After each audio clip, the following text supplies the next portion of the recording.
धाकड़ खबर, बेखौफज़ुमा बेबाक अंदाज। धाकड़ खबर में आपका स्वागत है। मैं आपके साथ हूं अकरम रईस खान। इजराइल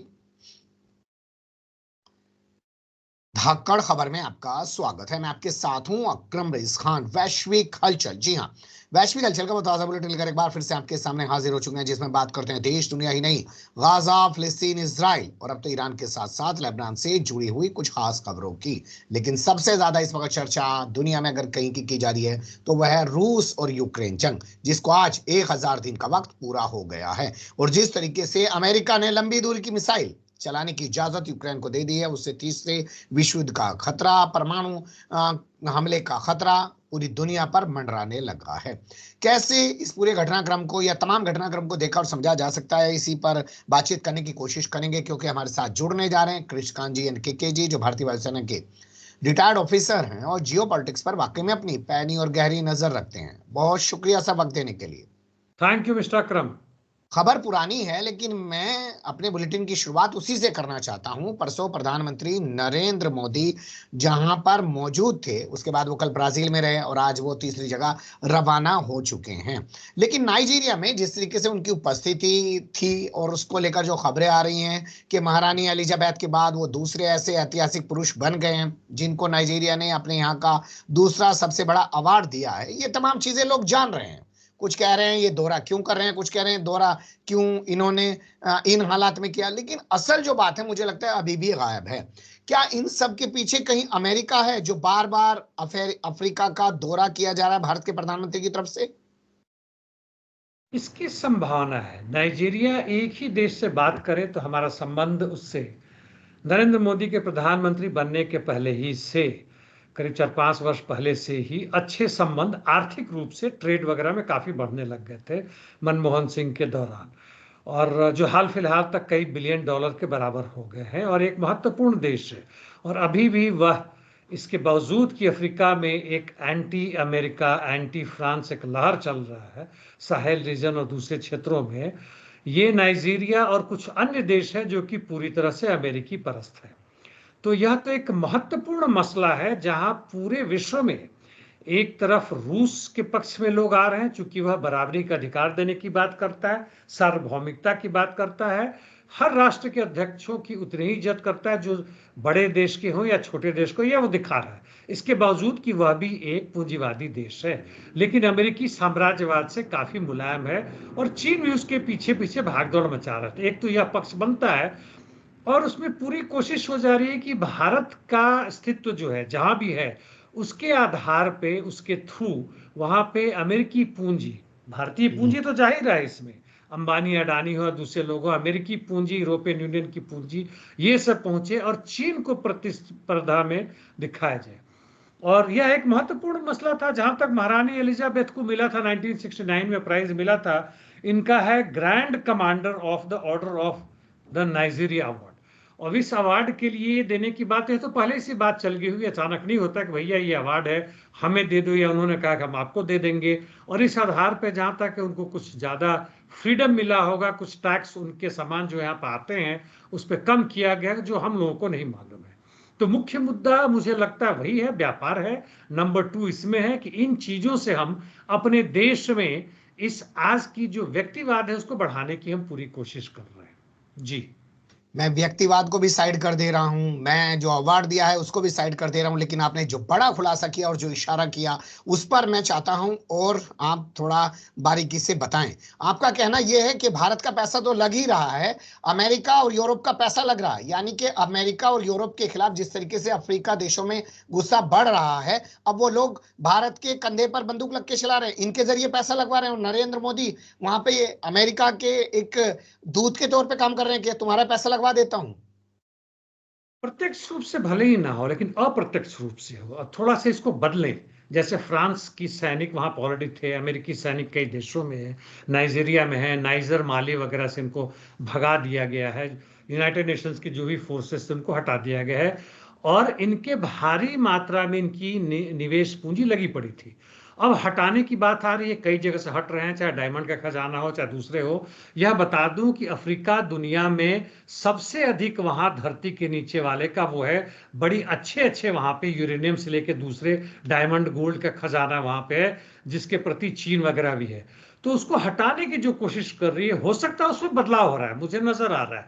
पूरा डेटा इस पे खोज करनी पड़ेगी, लेकिन वह नजर आ रहा है कि वो भारत के माध्यम से, कहीं अर्जेंटीना के माध्यम से और दूसरे ऐसे देशों के मामले के माध्यम से जो इनके साथ में हैं, और इनके पूंजी को हटा नहीं दे रहे हैं, दूसरे इनके माध्यम से इनकी पूंजी भारतीय पूंजी के साथ मिलकर जुड़ रही है। आज अंतर्राष्ट्रीय पूंजी एक है, मालिक अलग अलग है उसके, और जिनके बीच में लड़ाइयां चल रही हैं। तो उस पूंजी को ना हटाया जाए, अफ्रीका अपने आप में स्वतंत्र ना हो जाए आर्थिक रूप से, और अमेरिका, इंग्लैंड, खासकर फ्रांस, इस सबको पूरी तरह से वहां दखल, मतलब वहां से हटा ना दे, इसलिए भारत का भी उसमें लिया जा रहा है। और भारत की पूंजीपतियों के बीच में बल्ले वाले हैं, इसलिए सब मिलकर काम कर रहे हैं। जी बिल्कुल आपने सही कहा, और धंधे वाले ऐसे ही होते हैं। ठीक है, अगर 1 रुपए का नुकसान हो रहा है और किसी को साझी करके 90 पैसे का फायदा हो रहा है, 10 पैसे के नुकसान करके, मतलब किसी को मिला है 10%, उसको दे दो, 90% अपने पास रखो, लेकिन धंधा बरकरार रहना चाहिए। ये अपने आप में बहुत बड़ी बात है। खैर, अगली खबर अब आ रही है कि 2 घंटे तक इंडियन कोस्ट गार्ड जो है वो पीछा करती रही पाकिस्तानी कोस्ट गार्ड का, और दोनों के बीच काफी संघर्ष हुआ, और उसके बाद बताया जा रहा है 9 भारतीय मछुआरों को रिहा करा लिया गया। क्या पूरा मामला था सर? ये नो फिशिंग जोन है, यानी ऐसा जोन है जो कि पाकिस्तान मेरीटाइम जोन जो है और इंडियन मेरीटाइम जोन है, यानी समुद्री सीमा है। वहां पे पत्थर लकीर वगैरह नहीं, लेकिन एक अंदाजा है, और जीपीएस के थ्रू, दूसरे माध्यमों के थ्रू से वह है। तो इसमें हमारे मछुआरे या फिशरमैन वहां चले गए थे, वहां फिशिंग कर रहे थे। इनको मालूम होना चाहिए था, खैर गलती से पहुंच गए, मान के चलते हैं। और इस पे पाकिस्तानियों ने इनको इंटरसेप्ट किया और इनको पकड़ा, उन्होंने मेडे भेजा, और हमारे इंडियन कोस्ट गार्ड के जितना जल्दी पहुंच सकते थे उनका पीछा भी किया, उनके साथ गए। और इनके बीच में काफी लंबी बातचीत चल रही है, उनके तरफ से हमारे तरफ से भी। क्या बातचीत हुई, किस शर्त पे छोड़ने को तैयार हुए, लेकिन अंततः 9 नहीं, शायद 7 या जो भी हो, 7 और 9 जितने भी थे, इनको इन लोगों ने छोड़ दिया। लेकिन इनका जो शिप, इनका जो नाव था, बड़ा नाव था जिसे कर रहे थे, उसको उन्होंने मार के, तबाह करके डुबो दिया। मछुआरे हमारे छूट के आ गए। तो इसमें जो क्विकनेस जो दिखाई है इंडियन कोस्ट गार्ड ने, वह भी डिफेंस मिनिस्ट्री के अंदर में आता है, होम मिनिस्ट्री के अंदर में नहीं आता है। जैसे बीएसएफ होम मिनिस्ट्री के अंदर में आता है, बॉर्डर सिक्योरिटी फोर्स, यह डिफेंस मिनिस्ट्री का आता है। इन्होंने बड़ी तत्परता दिखाई है और वह प्रशंसनीय है। जी क्या ये सब इसलिए ज्यादा हो रहा है आजकल क्योंकि बांग्लादेश के साथ पाकिस्तान सी लिंक का कोई मामला है? बड़ी कुर्बत दिखा रहा है, बड़ी करीबी दिखा रहा है। ये अलग चीज है। पाकिस्तान के साथ बांग्लादेश का जो संबंध बना है, काफी पहले ही हमने देखा था कि मिलिट्री इक्विपमेंट भी पाकिस्तान बेचेगा बांग्लादेश को, और उनका जो यातायात के साधन थे, माल ढोने के साधन थे, वो बंद कर दिया गया था। रोड से तो खैर था ही नहीं, भारत ने तो बिल्कुल बंद ही नहीं कर दिया था 1971 के बाद से। समुद्री मार्ग था वो भी बंद था, पोर्ट वगैरह बंद था। अभी चिट्टागांव में, इसमें पोर्ट पर जो अभी नए वहां के प्रधानमंत्री बने हैं, या प्रमुख सलाहकार है, प्रमुख सलाहकार शायद ही कोई कहता है, हम प्रधानमंत्री ही मान के चले, क्योंकि उनके पीठ के पीछे वरद हस्त है अमेरिका का भी, तो कोई उनका भी बाल बांका नहीं कर सकता अनलेस जनता है। इस पे उनका समझौता आ गया है, और उसमें पाकिस्तान का पहली दफा, 50 वर्ष अधिक हो गए, 50 वर्षों में पहली दफा, या बांग्लादेश बनने के बाद से पहली दफा वहां से काफी माल आया, जिसमें मुख्य रूप से वह सामान थे जो इनके गारमेंट फैक्ट्री में लगते, कपड़ा नहीं, उसको बनाने के लिए जो होता है, और खाद्य सामग्री थे जो यूएई और पाकिस्तान के थे, और उनके माध्यम से, यानी शुरुआत है। और हम कहें तो भारत ने यहाँ पे, कहें या भारत के खिलाफ, पाकिस्तान, बांग्लादेश के ये लोग और अमेरिका के वो लोग, ये तीनों ने मिलकर एक साजिश की, वहां की सत्ता पलट दी, एक चुनी हुई सरकार को हटा दिया। अब तो यह भी शायद वो मांग करेंगे कि भाई वहां के जो पूर्व प्रधानमंत्री हो उनको भारत छोड़े, नहीं करते तो इसके आधार पे भी वहां पे हंगामा होगा कि देखो भारत हमारे साथ यह कर रहा है। क्योंकि अब बांग्लादेश का जहां भी था कि हम सबको नौकरी देंगे, ये काम करेंगे, वो करेंगे, वह सपना तकरीबन ध्वस्त हो चुका है, वह क्रांति खत्म हो चुका है। जी हम नाइजीरिया जाकर संबंध स्थापित करने, ऐतिहासिक बनाने, बताने की बड़ी बड़ी बातें कर रहे हैं, दावे कर रहे हैं, लेकिन जो हमारे पड़ोसी देश हैं, चाहे नेपाल हो, भूटान हो, मालदीव हो या ये बांग्लादेश हो, यहाँ हमें कुछ नहीं दिखाई दे रहा है। बांग्लादेश बहुत महत्वपूर्ण देश था और अभी भी है हमारे लिए। इसलिए नहीं कि हमने उसको स्वतंत्रता दिलाई, इसलिए नहीं कि पाकिस्तान से अलग किया और हमारी बहुत सारी फौज जो उस बॉर्डर पर रहती थी उससे फ्री किया, यानी बहुत आर्थिक रूप से बड़ा फायदा हुआ। और उस जमाने की इंदिरा गांधी की करामात थी व्यक्तिगत रूप से, और नेचुरली इंडियन मिलिट्री उसमें जो उसने सहयोग नहीं मुख्य काम किया वह बहुत प्रशंसनीय है। बांग्लादेश इसलिए कि बांग्लादेश अपने आप को न्यूट्रल रखा है, उसकी बड़ी प्रशंसा करनी होगी। हाल फिलहाल में प्रो इंडियन दिख रहे थे लेकिन फिर भी न्यूट्रल रहे, चाहे वो चीन रहा हो, अमेरिका रहा हो, भारत रहा हो। उनकी आर्थिक विकास भी हो रहे थे। पाकिस्तान के साथ जो हमारा संबंध है ये, और जो बाकी देश है नेपाल वगैरह में, ये नहीं कर रहा कि उनको हम त्याग दें, भले वो मालदीव हो या भूटान, छोटे छोटे, बड़ा उसका महत्व होता है कि हम अपने नेबरिंग कंट्री के साथ कैसा करते हैं। लेकिन बांग्लादेश में जो हमारी चूक हुई और हमने एक बड़े भाई की तरह इस्तेमाल व्यवहार करना शुरू कर दिया, और वहां पे जब सत्ता परिवर्तन हुई उसके बाद भी हम जो भी पानी वगैरह का था, जो बाढ़ आया वहां पे जो टूटा, उसमें हम थोड़ा बेहतर तरीके से कर सकते थे, ना कि केवल इतना ही कहना था। और जो भी वहां पे हुआ, हमारी वहां पे असफलता निश्चित रूप से थोड़ी खराब स्थिति पैदा की है। आगे कैसे अब ट्रम्प के आने के बाद होगा देखने वाली बात होगी। जी। ब्रिटेन में पाकिस्तान के पूर्व प्रधानमंत्री नवाज शरीफ के बेटे हसन शरीफ को दिवालिया घोषित कर दिया है। सवाल पैदा होता है कि क्या तमाम चीजों से, कर्जों से बचने के लिए उन्हें खुद ऐसा करवा लिया? कर्ज हो ना कर्ज हो, एक इसके पीछे की कहानी यह है कि 2022 में स्विस बैंक यानी स्विट्जरलैंड वगैरह में जो भी था वो काफी हंगामा हुआ था। उन्होंने डेटा लीक कर दिया था, उसमें भारत के भी बड़े बड़े पूंजीपति और पाकिस्तान के भी धनी लोग, मिलिट्री के लोग, पाकिस्तान के 1400 लोग थे जिनका वहां पे अकाउंट था। आप वहां क्यों अकाउंट खोल रहे हो? यदि आपका पैसा सही में भी ठीक है, यदि ब्लैक नहीं व्हाइट मनी, तो आप वहां क्यों खोल रहे हो? अपने बैंक में खोल रहे हो ताकि पाकिस्तान के बैंक को फायदा होगा, जो भी इंटरेस्ट है, जो भी उनको पूंजी लगाना है उसमें इनके भी होने की पूरी संभावना है। और इसको ये इनकार कर रहे हैं और छुपाने के लिए कि देखो पैसा नहीं है, वहां के कोर्ट से मिल के जो भी करके बहुत सारे टैक्स जो थे इंग्लैंड को देने थे उन्होंने नहीं दिए, और अपने आप को दिवालिया घोषित करवा दिया। दिवालिया घोषित मतलब अब ये वापस नहीं करेंगे। यहाँ पे भारत सरकार ने अंबानी अदानी के लाख करोड़, मतलब 1-2 लाख नहीं, 15-16 लाख करोड़ माफ कर दिए बिना दिवालिया घोषित किए हुए।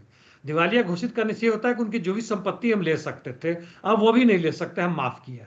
तो यह इनका मजाक मतलब अपने आप बना रहे हैं। पीठ वहां की जो इमरान खान की पार्टी वो लोग कर रहे हैं कि यह भद्दा मजाक है, झूठ बोल रहे हैं। कुछ ने भी मजाक किया कि पाकिस्तान सरकार इनको पैसे देगी ताकि इनका दिवालियापन खत्म हो, यानी जनता की पैसा लेके फिर वो करे, जनता के पैसा लूट के ही दिवालिया हुए और पैसे ले ले, पब्लिक फंड ले ले। जी। चलिए, एक और जहां सत्ताधारियों के जो औलाद हैं वो अपने आप को दिवालिया घोषित कर रहे हैं, वहीं पाकिस्तान के एक भिखारी हैं, उन्होंने अपनी दादी की याद में एक ऐसा भोज दिया जिस पर बताया जा रहा है 1.25 अरब रुपए खर्च हुए, 20,000 से ज्यादा लोगों ने वहां पे खाना खाया। भिखारी ने सर। सवाल है कि करोड़ों में, मुझे इस पर निश्चित नहीं हूं मैं, पाकिस्तानी रुपया जो भी हो। हाँ। उसमें कहते हैं कि आपने सही कहा कि उनकी दादी का वो 40वीं वर्षगांठ था, और उसमें 250 से अधिक बकरे मरवाए इन्होंने, और बड़े शामियाना लगी, वो लगे सरे, मतलब जितने भी शाही और बड़ी स्वादिष्ट खाना है वो खिलाए। तो 1-2 भिखारी ऐसे होते हैं, इससे हम पूरा भिखारियों का वो ना कर दे कि सब भिखारियों के पास ऐसे होते हैं। लोग यहाँ भी मजाक बनाते हैं कि भिखारियों के पास बहुत सारे पैसे हैं, अधिकांश भिखारी मजबूरी में करते हैं। लेकिन ये अपने आप में बहुत बड़ा तमाशा है, और पूरे पाकिस्तान के मीडिया में, सोशल मीडिया में वो भिखारी महाराज छाए हुए हैं। जी। वैसे मैं आपको एक किस्सा सुनाता हूँ। एक बार मैं कहीं बैठा हुआ था, मेरे पीछे 2 लोग बैठे आपस में बात करे, तो एक कहने लगा कि आज तो 1,800 रुपये इकट्ठे हुए हैं। दूसरा बोला हाँ मेरे पास भी कम हुए हैं, कहने लगे कल तो 3-3, 3.5 हजार हुए थे। बाद में पता चला दोनों भिखारी हैं, यानी कि वो रोजाना 3-4 हजार इकट्ठा कर लेते हैं, उनका धंधा खूब चल रहा है। अब लोग धार्मिक हैं, एक तो सोचते हैं कि पैसे दान करेंगे तो मरने के बाद से ऊपर गॉड जो है इनको या तो शर्म रखेगा या इनका सही इज्जत करेगा वगैरह वगैरह होगा। और दूसरे हमारे यहाँ भिखारियों की संख्या, दो तरह के भिखारी देखे, एक तो वो है बेचारे जो सड़क के किनारे कर रहे हैं 2,500-3,000 वाले, एक वो भिखारी हैं जो परजीवी है, ऊपर हमारे ऊपर बैठे पड़े हैं, कुछ काम नहीं करते, उनका अपना पैसा कुछ नहीं है, और 2,500 नहीं 2.5 लाख 2.5 करोड़ हर रोज कमा रहे हैं, लूट रहे हैं हमें। एक तरह के भिखारी है जी। चलिए, वो दूसरी तरह के भिखारी हैं और ज्यादा बात उन्हीं भिखारियों के बारे में होनी चाहिए जो पर्दे के पीछे असल में सारा खेल खेल रहे हैं। जो मांग रहा है खुले तो 10 रुपए, 2 रुपए, 5 रुपए, उसका क्या जिक्र किया जाए। अगली खबर है रूस यूक्रेन जंग से जुड़ी हुई। आज 1000 दिन पूरे हो गए हैं सर। ऐसा लग रहा था कि ट्रंप आ गए हैं, जीत गए हैं, सत्ता उनकी आने वाली है, बाइडेन अब कुछ ऐसा नहीं करेंगे, लेकिन उन्होंने तो इजाजत दे दी यूक्रेन को लंबी दूरी की मिसाइल चलाने की जो 300 किलोमीटर तक मार कर सकती है। रूस इस पर भड़क गया है। क्या तीसरा विश्व युद्ध होकर ही रहेगा? क्या परमाणु चलकर ही रहेगा? कई अमेरिकी सीनेटर्स ने, यानी उनका जो अपर पार्लियामेंट है, उन्होंने कहा है कि बाइडेन और उनके पीछे जो बड़ा ही ध्यान देने बात है, उन्होंने कहा, मैं नहीं कर रहा हूं, वॉर इंडस्ट्रीज यानी वॉर कॉर्पोरेट्स है, बाइडेन के साथ साथ मिलकर चाहते हैं कि तीसरा विश्व युद्ध शुरू हो जाए इसके पहले कि वो सत्ता दे दे ट्रंप को। उन्होंने कहा यह बेसिक चीज यही है, नहीं तो कुछ कारण नहीं बनता है। उन लोगों ने क्या कारण बताया है कि नॉर्थ कोरिया के सैनिक पहुंच गए हैं कुर्स्क में, तो पहुंच गए हैं तो क्या है, कुर्स्क तो रूसी क्षेत्र है, वो युद्ध के पहले से रूसी क्षेत्र है, और अपने क्षेत्र को यदि वह फ्री करना चाहता है बाहर के ताकतों से, यूक्रेन के सैनिकों से, यूक्रेन के सैनिक के साथ साथ वहां पे सैकड़ों नहीं 1000 से अधिक वो मर्सनरीज हैं जो फ्रांस, जर्मनी, इंग्लैंड, दूसरे जगहों से हैं। तो उसमें हालांकि अभी तक इस्तेमाल नहीं हुआ नॉर्थ कोरिया के सैनिकों का, यदि इस्तेमाल होता है तो उसमें गड़बड़ क्या अपने देश से उनको हराने के लिए करता है। तो अमेरिका ये आधार बना रहा है कि जो क्षेत्र रूस का कब्जा कर लिया है यूक्रेन ने, उसको बचाने के लिए हम उसको ये लॉन्ग रेंज मिसाइल की अब हम उसको हम क्लियरेंस दे रहे हैं, उसका हम ऑर्डर दे रहे हैं। उसका असर क्या होगा यह देखने वाली बात है। पुतिन ने बड़ा सही कहा था, मैं पहले भी कह चुका हूं कि यह दो चीज साफ नजर आता है कि यूक्रेन अपने आप में इन मिसाइल का इस्तेमाल नहीं कर सकता है। सैटेलाइट चाहिए ताकि एग्जैक्ट लोकेशन दे, नंबर 2 स्पेशलिस्ट चाहिए जो कि अमेरिकी और नेटो के स्पेशलिस्ट सैनिक आके पीछे से इसका इस्तेमाल करेंगे। और यह चीज होता है तो खुलेआम होता है कि धीमे धीमे करके जितने भी रेड लाइन क्रॉस की है, यह शायद वह रेड लाइन होगा जबकि रूस कहेगा कि भाई अब हम कम से कम मिनी या टैक्टिकल न्यूक्लियर वेपन का इस्तेमाल करेंगे, जो कि संभवतः ब्लैक सी में या पोलैंड से सटे हुए यूक्रेन के क्षेत्र में जैसे लुवीव या लुत्स जो जगह है वहां पे होगा। जी, मैं पर्दे के पीछे की राजनीति को आपसे समझना चाहता हूं, क्योंकि आपने शुरुआत में कुछ सेनेटर्स के हवाले से बताया कि बाइडेन चाहते हैं तीसरा विश्व युद्ध हो जाए। क्या बाइडेन को भी लग रहा है कि नेतन्याहू की तरह जब तक जंग चलेगी मैं कुर्सी पर बैठा रहूंगा, या जेलेंस्की की तरह लग रहा है जब तक जंग चलेगी मैं कुर्सी पर बैठा रहूंगा? ये उनकी पैतरेबाजी है कुर्सी से ना उतरने की। बाइडेन हालांकि सठिया गए, इनका दिमाग कई बार काम नहीं करता। अभी G20 में एक तो इनको पीछे खड़ा कर दिया था, उसकी मैं बात कर ही चुका हूं। दूसरा जो फोटो आया रशिया से, उनके विदेश मंत्री लावरोव पहुंचे थे, उस ग्रुप में ये हट गए कि रशिया का आदमी हम नहीं हटेंगे। तीसरे दिखाता है कि भाषण देते, जब भाषण खत्म हो गया आगे आते हाथ मिलाता पीछे मुड़ गए, उधर जंगल था उस तरफ चल पड़े, लोगों ने जबरदस्ती पकड़ लाया भाई तुम्हारा क्षेत्र ये है, तो वो सठिया गए, इसमें संदेह नहीं। लेकिन यह इंसान बड़ा ही धूर्त है, अदरवाइज जो भी दिमाग जितना समय काम करता है बहुत ही धूर्त और वार क्रिमिनल है। खासकर इजराइल में देख लें, इन्हीं के मदद से ये कहना कि ट्रंप ज्यादा प्यार करते हैं और बाइडेन कम करते हैं शुद्ध बकवास है। कमला हैरिस भी वही करती। और जितना भी वहां जनसंहार हो रहा है इनमें पूरी की पूरी तरह से अमेरिका की मदद से अमेरिका गाइड कर रहा है, केवल सैटेलाइट से नहीं बल्कि उनका MQ-9 जो ही स्पेशल टू ही UAV या ड्रोन है उसके मदद से और बाकी तरीकों से कर रहा है। तो ये पूरी तरह से इनकी चाहत है, खासकर डेमोक्रेट्स के भी और जो वॉर इंडस्ट्री है उनके, कि भाई यदि थर्ड वर्ल्ड यदि थोड़ा सा हो जाए, अमेरिका बचा रहे, हो शुरू हो जाएगा तो अमेरिका नहीं बचेगा, यह मेरी गारंटी है। लेकिन उनको लगता है कि हम तो बच जाएंगे, बहुत दूर दराज हैं। ऐसा भी आ रहा है कि उधर नॉर्थ अंटार्कटिक में ऐसा जगह इन्होंने बनाया हुआ है, पूरा डिटेल नहीं मालूम है, जहां की आज से दशकों वर्ष पहले से इन लोगों ने अंडरग्राउंड बनाया है, जहां जाके छुपेंगे और पूरे वर्ल्ड ओवर में अनलेस इनके ऊपर बम ना गिरे ये लोग बच जाएंगे। बच के क्या करेंगे वो तो देखना होगा, हम नहीं देख पाएंगे, जो भी हो। लेकिन ये लोगों की चाहत है जो आप कह रहे हैं। जी नहीं, मैं अपने सवाल पे फिर एक बार वापस आना चाहता हूँ। कहीं ऐसा तो नहीं है कि नेतन्याहू जिस तरीके से जंग को चालू रखना चाहता है अपनी कुर्सी के लिए, बाइडेन को भी लग रहा हो कि जंग छिड़ जाए, ट्रंप को कुर्सी देनी ही नहीं पड़ेगी, मैं ही राष्ट्रपति बना बैठा रहूंगा? वो तो लग सकता है, यदि थर्ड वर्ल्ड हो जाता है तब ट्रंप गए, तब कहां वो तब तो मतलब एक्स्ट्रा ऑर्डिनरी का भी सुपर एक्स्ट्रा ऑर्डिनरी सिचुएशन आ जाएगा। ये वॉर हो रहा है जिसके कारण जेलेंस्की टिके हुए, नहीं तो चुनाव होता वो हार जाते। नेतन्याहू को जेल में होना चाहिए तो वहां पे वो कर रहे हैं, और पूरे दुनिया के राज्याध्यक्ष करेंगे। फिर से मैं एक लाइन दोहराना चाहूंगा कि जनता की मेहनत कश, सॉरी, दुनिया की मेहनत कश जनता खड़ी हो जाए तो फिर हम बचा सकते हैं विश्व को बर्बादी की तरफ से। जी बाइडेन की हरकतों की रूसी मीडिया में खूब मजाक उड़ाई जा रही है, लेकिन उन्हें छोड़ के मैं एक सवाल उठाना चाहता हूं कि अमेरिका ने जैसे लंबी दूरी की मिसाइल चलाने की इजाजत यूक्रेन को दी, हालांकि आप बता रहे हैं ना तो उसके पास जो है निशाना लगाने के लिए सैटेलाइट है, ना वो ट्रेंड है चलाने के लिए, लेकिन अमेरिका के बाद और देश भी तो कह रहे हैं कि लो हमारी मिसाइल भी चलाओ अब। हाँ, यूके एंड फ्रांस, इन दोनों ने हाँ कर दी है, इन दोनों ने दे दिया। जर्मनी जिसका टॉरस नामक मिसाइल है वो भी तैयार नहीं हो रहा, हालांकि शोल्ज बिल्कुल चुपचाप देंगे।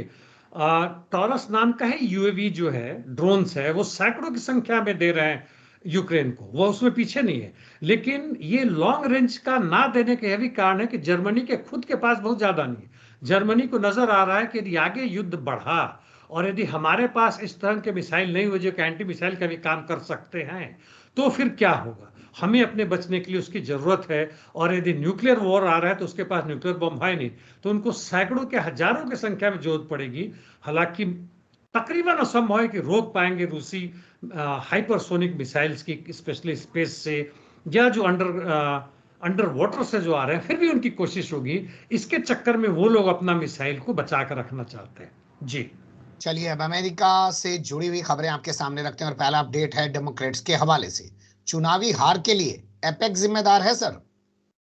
हाँ, ये कह रही है वहां की अलेक्जेंड्रिया ओकासिया कोट्रेस, शॉर्ट में एओसी कहते हैं। एओसी हम लोग कहें, इतना लंबा चौड़ा नाम देने की जरूरत नहीं है। ये डेमोक्रेट्स की बहुत बड़ी मतलब प्रवक्ता है, बोलने में है, अपने आप को दिखाने की यह भी कोशिश करती है कि काफी सोशलिस्ट विचारधारा की है, हालांकि वैसा कुछ है नहीं जैसे बाकी डेमोक्रेट्स वैसे ही।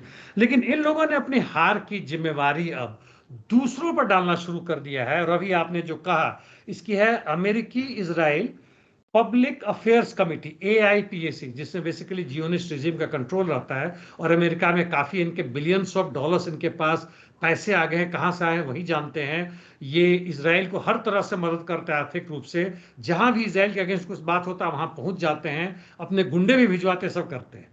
लेकिन इसके बावजूद क्या इनको डाउट है कि क्या AIPAC, जिनको डेमोक्रेट्स ने भी काफी पैसे दिए, इनको प्रश्रय दिया, इनके सैकड़ों वैसे ब्रांच है पूरे अमेरिका, यूरोप और इसराइल में भी है, क्या इन लोगों ने अपनी लॉयल्टी डेमोक्रेट से हटा के रिपब्लिकन्स को दे दिया?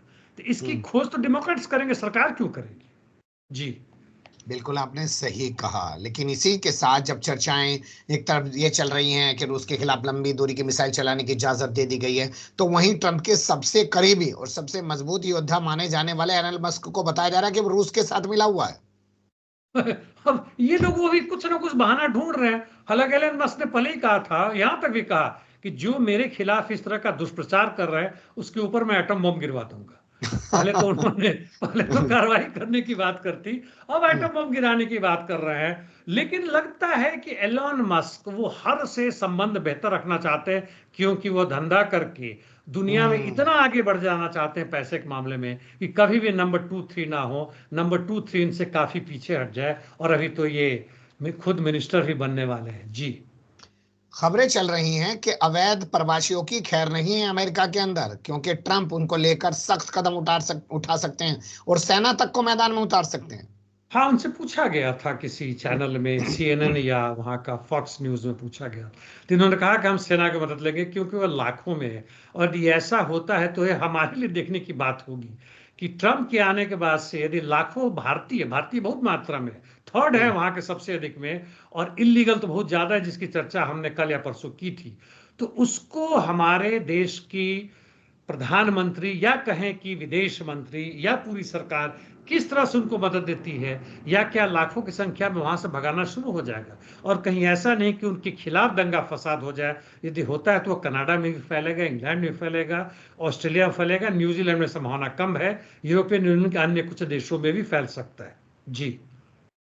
अब गाजा से जुड़ी खबरों का रुख करते हैं और पहला अपडेट है ग्रीस से। 1973 के विद्रोह की बरसी के मौके पर आवाज उठाई गई फिलिस्तीन के हक में। क्या हुआ था 1973 में सर? ये विद्रोह का संक्षिप्त इतना बताऊं कि उस समय वहां पे मिलिट्री जनता थी, यानी मिलिट्री की सरकार थी, बड़े लंबे समय तक थी, और जबरदस्त आंदोलन बेसिकली स्टूडेंट से शुरू हुआ था, और छात्रों से, और उसके बाद से युवक और बाकी आम जनता भी आई, और इसके कारण मजबूरी वहां के फिर सत्ता को बदलना पड़ा, और जो भी हुआ उससे हुआ। और इसके बाद ही जब भी यह आंदोलन का वो आता है, दिन आता है, वहां की जनता खासकर युवक वगैरह उसको मनाते हैं, उसको इस रूप में लेते हैं कि जनता की ताकत के रूप में है, युवकों, विद्यार्थियों और मजदूरों तक का भी उनकी है, और बड़ी अच्छी बात है, करना भी चाहिए पूरी संख्या में। और इसके साथ इन्होंने प्रो पैलेस्टीन के भी नारे लगाए, और ये बहुत बढ़िया बात है, जो कि ग्रीस सरकार इस हद में, कहाँ हद तक है नहीं है पैलेस्टीन के पक्ष में, और कहाँ इसराइल और अमेरिका के पक्ष में, वो सब हम सबको मालूम है। जी। बिल्कुल आप सही कह रहे हैं। कुछ खबरें चल रही हैं पोप फ्रांसिस के हवाले से, वो चाहते हैं कि इसराइल के युद्ध अपराधों की जांच होनी चाहिए। ये अपने आप को थोड़ा प्रोग्रेसिव दिखाने की कोशिश करते हैं, शायद हो भी थोड़ा सा। और ये बात उन्होंने पहली भी कही थी, फिर गए हैं, यानी इजराइल नाराज होते रहता है, तो यहाँ पे हम रिलीजन वर्सेस रिलीजन ना लें, यानी जियो इनका जो भी इनका रिलीजन है ज्यूज का, और इनका जो पोप फ्रांसिस का क्रिश्चियनिटी का, वह चीज नहीं है।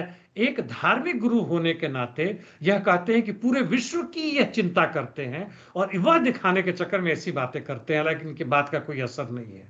हो सकता है इनको भी इजराइल जो है या नेतन्याहू है, इनको एक युद्ध अपराधी घोषित कर दे या टेररिस्ट घोषित कर दे। जी।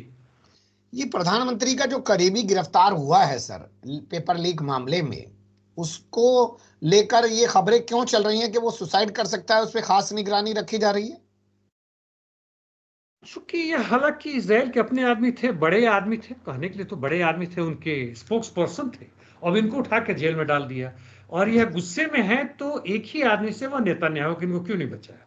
दो चीज था नेचुरली कि कहाँ कहाँ डिस्पोजिशन है आर्म्ड फोर्सेस का, इसराइल का मिसाइल वगैरह का, जो कि ईरान में मार करता। दूसरा था कि हमास जो है सो नहीं चाहता है, यह नेतन्याहू का था कि हमास नहीं चाहता है कि युद्ध बंदियों की अदला बदली, हालांकि ये उसके ऊपर लगा रहे थे, और यह एक्सपोज हो गया, यानी इनकी बड़ी बेइज्जती हो गई, बड़ा वो हो गया। तो एक तो, और कारण ये बताया था कि जहां ये जेल में जिस सेल में रखे गए थे, वहां पे कुछ रबड़ का कुछ लंबा सा केबल टाइप मिला, यानी उसको लगा के लटक सकते थे। तो स्पेशल निगरानी दिया गया कि 24 घंटा इनके ऊपर कोई ना कोई देखेगा कि इस तरह की हरकत ना करे, लटक ना जाए। जी। कितनी जल्दी ये लोग मरने पर उतारू हो जाते हैं, और पूरा कत्लेआम जो इन्होंने पिछले 1 सवा साल से गाजा में मचा रखा है, उसे देखकर इनका कलेजा नहीं हिलता है। लेकिन यहाँ इनकी इंसानियत जाग जाती है, जमीर जाग जाता है, मरने लग जाते हैं। इसराइल को कुछ हथियार देने पर पाबंदी लगा सकता है अमेरिका, इन खबरों में कितनी सच्चाई है सर? सच्चाई तो देखिए इस तरह से है कि वहां के कुछ डेमोक्रेट्स है ना, और खासकर यहाँ के राज्यसभा, मतलब डेमोक्रेट्स मतलब वही हुआ बर्नी सैंडर्स, बर्नी सैंडर्स के नेतृत्व में, उसके नाम से हमारे जितने भी सुनने वाले वो परिचित हैं, वह डेमोक्रेट पार्टी के नहीं है, लेकिन उनके साथ मिलकर काम करते हैं। खुद भी राष्ट्रपति चुनाव में आना चाहते थे लेकिन नहीं आ पाए, उनको हरा दिया गया डेमोक्रेट्स ने, और एक पॉजिटिव एटीट्यूड लेते, एक प्रोग्रेसिव आदमी है, और उन्होंने कहा है कि हम एक प्रस्ताव लाए हैं, प्रस्ताव आया, आज ही उस पर वोटिंग होगा, लेकिन मुझे नहीं लगता कि उनके प्रस्ताव को पास किया जाएगा, खारिज कर दिया जाएगा। $20 बिलियन है जो इसराइल को चलते चलते हमारे बूढ़े बाबा ने यानी बाइडेन ने जो दिया है, उसके अगेंस्ट में है, और रुक जाए तो ये तो हल्का ही मच जाएगा, हालांकि ट्रंप आने के बाद उसको रिलीज कर ही देंगे, लेकिन अभी देखते हैं क्या होता है। जी। इजराइल के खिलाफ लेबनान यूएनएससी जाने की बात कर रहा है, तो यूएनएससी में सूडान के मुद्दे पर रूस ने कल अमेरिका को वीटो कर दिया। सूडान में बड़ी जबरदस्त लड़ाई चल रही है। वहां के जो सूडान का जो प्रॉपर मिलिट्री है, सूडान गवर्नमेंट का, दूसरी तरफ से रैपिड फोर्सेस कहते हैं पारामिलिट्री फोर्सेस का, तो रैपिड मिलिट्री वाले जो है आरएसएफ, वो मतलब वहां के तथाकथित विद्रोही हैं। लेकिन जो भी पारामिलिट्री यदि मिलिट्री से लड़ रहा है तो इसका मतलब कोई पीछे से बैकअप कर रहा है, नहीं तो संभव नहीं है। हमारे यहाँ के सीआरपीएफ बीएसएफ तो खैर कभी ऐसा होगा नहीं, लेकिन होगा तो हमारे मिलिट्री से कितने दिन टिकेंगे? 2-4 दिन भी नहीं टिक पाएंगे, क्योंकि प्रॉपर मिलिट्री के पास टैंक होता है। उस स्थिति में लॉन्ग रेंज की आर्टिलरी होती है, लॉन्ग रेंज वो नहीं जो यूक्रेन में चल रहा है, मतलब 20-25 किलोमीटर वाला, और ट्रेनिंग उनकी डिफरेंट होती है। अब जो है वहां की जो गवर्नमेंट की सेना है, जिसको रूस भी सपोर्ट कर रहा है, वो जीत रही है जो भी क्षेत्र इन्होंने लिया था, और ये हार इनको खत्म हो रहा है। अब अमेरिका और फ्रांस ये सब जंप कर रहे हैं यूके, क्योंकि इन्होंने दिया था वो हार रहे हैं और इसे चाहते हैं कि पीस हो, शांति हो।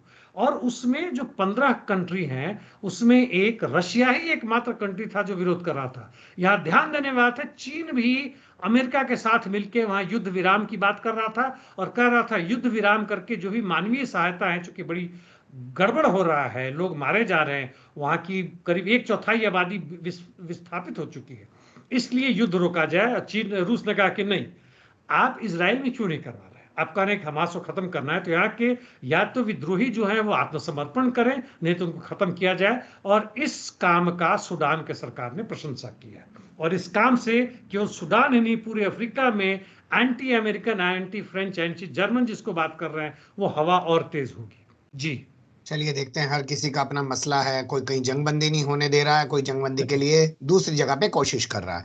लेकिन अब बात करते हैं जंगबंदी को लेकर ही। अमोच होचस्टीन, जिसको बाइडेन का विशेष दूत बताया जाता है, वो लेबनान पहुंच रहे हैं, क्योंकि जो प्रस्ताव लेबनान में हिजबुल्लाह को दिया गया था उस पर हिजबुल्लाह ने कुछ सहमति जताई है। नेतन्याहू ने कहा कि वो जंगबंदी को तैयार नहीं है। इन तमाम खबरों को आप कैसे देख रहे हैं? क्या, और एक खबर ये भी है कि तुर्की पहुंच गया है, सिम्बेट का खुफिया विभाग जो है इनका, उसका चीफ, हमास से जंगबंदी की बातचीत करने के लिए। क्या मिस्र खत्म, कतर खत्म और तुर्की की भूमिका बढ़ गई है? तुर्की ने कहा है कि हमास का हेडक्वार्टर यूएई या कतर जहां भी था वहां से शिफ्ट होके हमारे यहाँ नहीं आया, वो तो कंफर्म्ड है। लेकिन साथ साथ कहा है कि हमास के जो भी लीडर हैं वो हमारे आते जाते रहते हैं, हम आने जाने को मना ही नहीं करेंगे। एक तो ये बात हुई। दूसरी तरफ अमेरिकी प्रशासन इजराइल के साथ मिलकर कोशिश कर रहा है कि लेबनीज गवर्नमेंट जिसका भी हो, जैसे भी हो, हालांकि उसका चुनाव होना भी बाकी है, और हिजबुल्लाह के बीच में रिफ्ट पैदा करे, यानी लेबनान गवर्नमेंट फोर्स करे कि भाई अब शांति करो। लेबनान गवर्नमेंट चाहता है कि शांति, वहां कुछ लोग भी चाहते हैं कि हम हिजबुल्लाह और पैलेस्टीन और गाजा के चक्कर में हम क्यों मारे जाए, हमारे यहाँ के क्षेत्र हो रहे हैं। और यही देखेंगे कि इजराइल का शुरुआती दौर में केवल एम था हिजबुल्लाह के मिलिट्री हेडक्वार्टर्स पे, अब वह फिर से उसी तरह से सिविलियन टारगेट्स को हिट कर रहा है जैसे उसने गाजा में किया हुआ। वहां के सिविलियंस को बेतरबी से, मतलब बेरहमी से मार रहा है, पूरी एक प्लान्ड योजना की तरफ कर रहा है। तो ये इनकी दूसरी कोशिश है। जहां तक युद्धबंदी की बात है, अभी बिल्कुल इजराइल नहीं चाह रहा है, ना ही अमेरिका चाह रहा है। वो चाह रहा है कि ग्रेटर इजराइल यानी उनकी मिलिट्री जो बेस अरब कंट्रीज में पूरा फैला दिया जाए, केवल हम उस पर आधारित ना हो कि हमारे दूसरे जगह हैं जैसे इजिप्ट में है, यूएई, कतर वगैरह में 10-12 देशों में, वैसा नहीं, बल्कि हम अपना पूरा करें, उसकी पूरी तैयारी कर रहे हैं। हाँ, यदि हिजबुल्लाह किसी न किसी कारणवश डरता है, पीछे हटता है, जो कि अभी मुझे नहीं लग रहा कैसा हो रहा है। अभी कल ही तो उन्होंने बैलिस्टिक मिसाइल लॉन्च किए जो कि तेल अवीव में आके गिरा है और वहां भयंकर आग लगा, और बाकी जगह तो लड़ाई चल ही रहा है, वो सारे कुछ हो रहे हैं। तो अभी मुझे नहीं लगता है कि इनकी कितनी भी कोशिश कर ले, हालांकि शायद नेतान्याहू ना चाहने के बावजूद भी